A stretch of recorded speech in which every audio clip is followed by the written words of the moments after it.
Hello again, fellow Canadians, Haligonians, friends, family, or anyone else who's listening.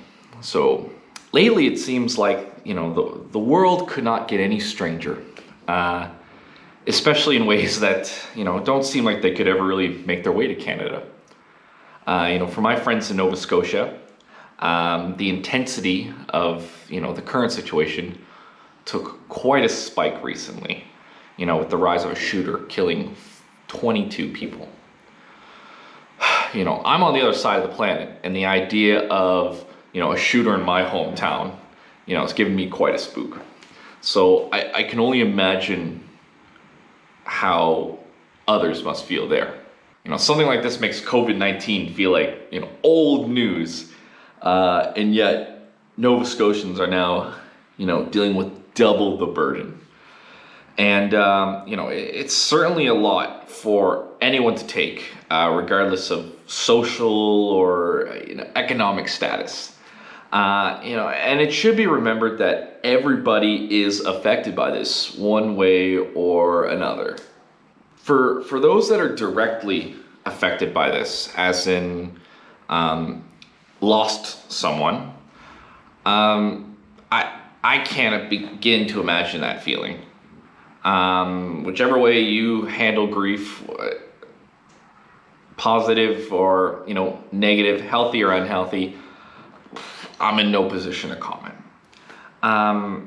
The only thing I feel worth saying is that every day that you get up, live your life, and go to bed, that in itself is a victory right now. Handling daily life while juggling this, kind of loss, that requires strength that I couldn't begin to comprehend. So collect those victories, and day after day, I hope that, after you have enough of those victories under your belt, it can provide some strength for recovery. For those indirectly affected, and I should be clear, if you live in Nova Scotia, this has indirectly affected you. How much of an impact will vary from person to person. Maybe you've got nerves of steel, and or you've experienced something like this before, and maybe it doesn't have a heavy impact on you at all. For others, this may have quite the impact. There's this new realization that, something horrible like this can happen so close to home, and that fact alone is quite terrifying. So for everybody, who's having a hard time coping with this, the first thing you should do is, remind yourself that you have the right to feel this distress. You don't have to justify this to anyone. And, I'm not saying vocally defend yourself or shout or argue. What I'm saying is, know this in yourself, and know this so well that nobody can make you question it. I say this for a few reasons. Some may be at peace with what they feel, and they know they can feel as they do, without validation. Others, on the other hand, are going to be at a real crossroads where they can see that this didn't directly affect them, but it has caused them some fear, and they don't know if they, have the right to feel this way. That's problematic for two reasons. One, those people that are carrying a lot of strain with them, they're not letting it out in a healthy way. And, number two, not to point fingers, but it tends to be that group that will be first to criticize others who are very open about how they're feeling right now, and they may make some comments such as, "Don't make it about you," or what would be another classic? This didn't happen to you directly. Why are you feeling like this? it's important for us to not make comments like that during this time, and don't make, comments that suggest to people to suck it up. If you are someone who, is working through this extra stress, you're probably best not to share that on social media right now. Remember, although you're going through this, so are, over 100,000 other people. And they're working through the same stress. So, expressing yourself on social media, it does put you a little bit at risk of, imposing on people at a time when they're not really equipped to take on the additional burden of your stress as well as theirs. So try to keep that in mind. And online, you're not likely to find that lasting support. The best thing you should do right now, find that support group in your family. Talk to your family, talk to your friends, and then you can have that safe spot that is both supportive but also sustainable. Whether any of us like it or not, this event has forced all of us to reflect on our lives and how safe are we really. In my opinion, if there's one thing that I feel we should really be thinking on, it's our understanding of forgiveness. Now, that is an awfully broad and generic statement, so I do need to elaborate a bit more. Whatever led this person to do this, to understand all of it would take someone far smarter than myself. But what I will not do is chalk this up to simply mental health. In fact, I would strongly discourage anyone from chalking up this this heinous action to just mental health issues. There were probably a lot of moving parts in all of this, and maybe that had a role somewhere. But the moment this man committed these crimes, he voided his privilege of having your sympathy, and placing him under the mental health umbrella, not only gives him that sympathy, but it also places a stigma on, individuals actually struggling with mental health issues who are not a danger to other people. I had mentioned in a previous video that in my early 20s, I had struggled heavily with mental health issues.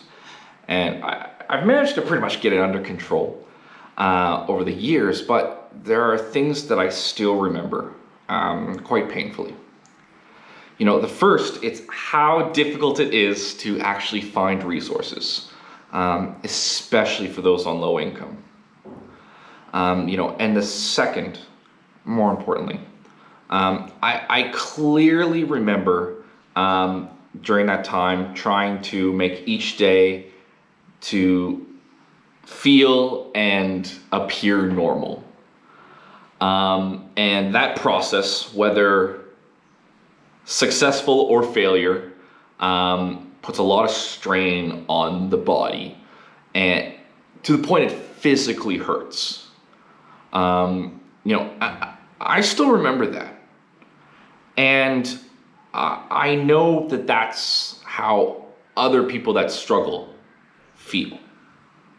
For the most part, there isn't much energy left being spent on thinking about how to hurt others.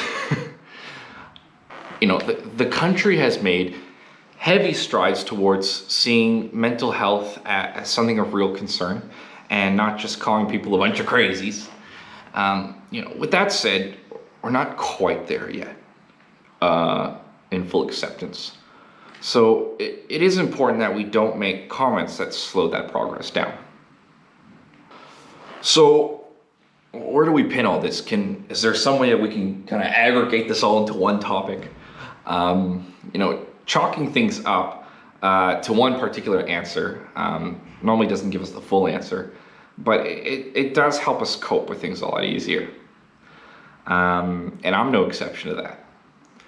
So I made the decision to choose to, chalk this all up to one idea. And that being, this man he could not find the will or power to forgive both himself and others. And yeah, that may seem rather obvious, but it does forces me, to think about it more. Especially because this idea doesn't exactly narrow down who could have, what kind of person would do this. In fact, it expands it. And that makes it a bit more scary, but it does also make it a bit more human. That idea definitely, makes us a bit more scary, but it also makes it a bit more human.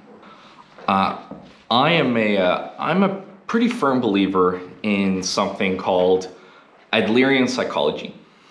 I hope I'm pronouncing that right. So as you can tell, by no means am I an expert on this, and I wouldn't even consider myself extremely well versed. But there is one element of this that I do feel relevant, and it's the belief that all problems are interpersonal problems. When there's conflict, in many cases, it's a clash of people doing what they feel is, essential to function properly in this world.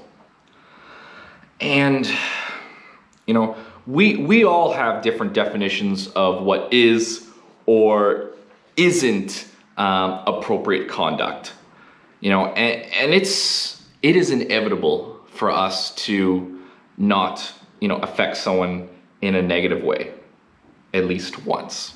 When we think about those that have done wrong to us, we need to remember a few things. The first, if you think about what someone did for long enough, no matter how mad it makes you, you could probably find some way to understand, why they chose to do what they did. That's not saying you deserved it, nor does it justify what happened. However, when you think closely enough, you may be able to see that, a person's motive wasn't necessarily about trying to hurt you, but more so cope with their own situation. And it's also worth remembering that maybe, just maybe, you have done something once before that has hurt someone. And maybe it was something accidental. You may not even be aware of it. Or maybe you have something where you look back and think, yeah, I regret that. I have a few things where I look back and think, yeah, that sucked. And my best guess is we all have a few of them. And when you look back on your mistakes, and you may feel some shame, as we should, so we can learn and change it. But do you see yourself as like an evil person? Probably not. Now, within reason here. But you probably see your actions as exactly what they were. Just an attempt, a heavily misguided attempt, but an attempt all the same, to just try to function in a particular circumstance. And I challenge you to, grant that courtesy to someone else, even if you don't feel like they deserve it. I think the hardest part of that is, to really be at peace with the past. You need to be at a place in your life now where you can really say, like, I belong here, and I have a purpose in this world. I deserve to be here.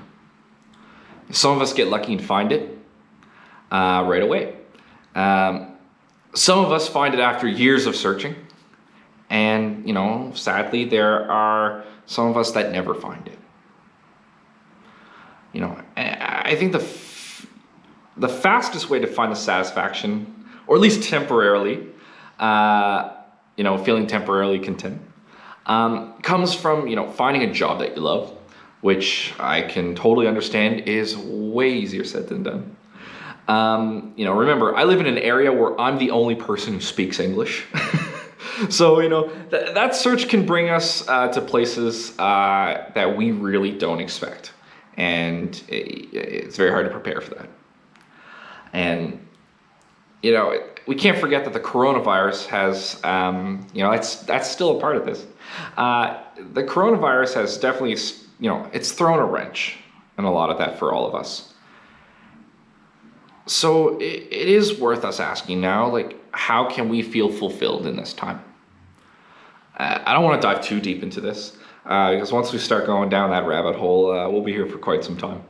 I don't know, maybe I'll save that for another time. But it is worth asking yourself that now. I've been going a bit out of topic, so I want to bring things back on course.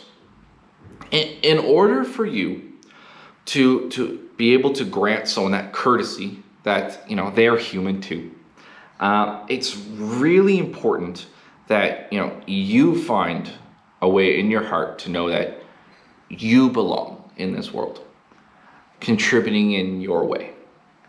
And it is important to remember that you make mistakes, and if you're capable of learning and growing, maybe so are they.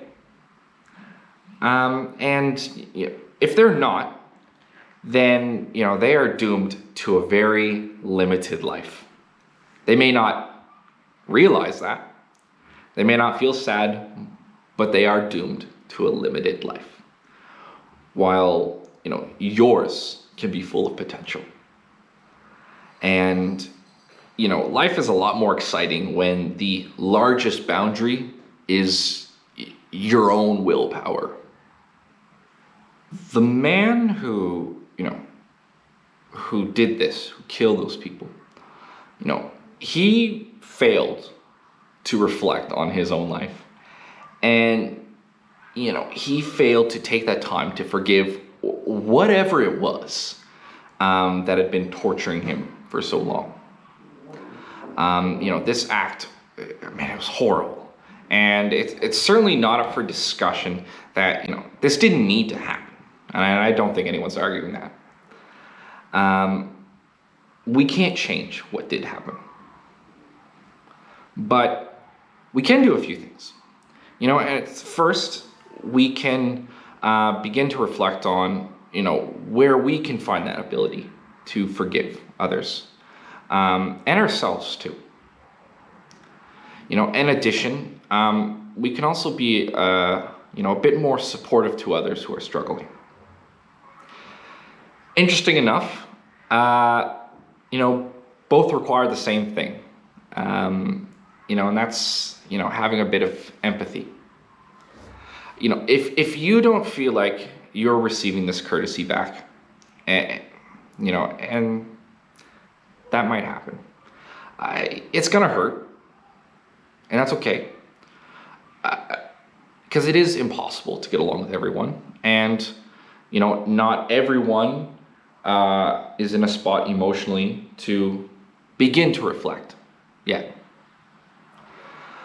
So, if in yourself that you belong here,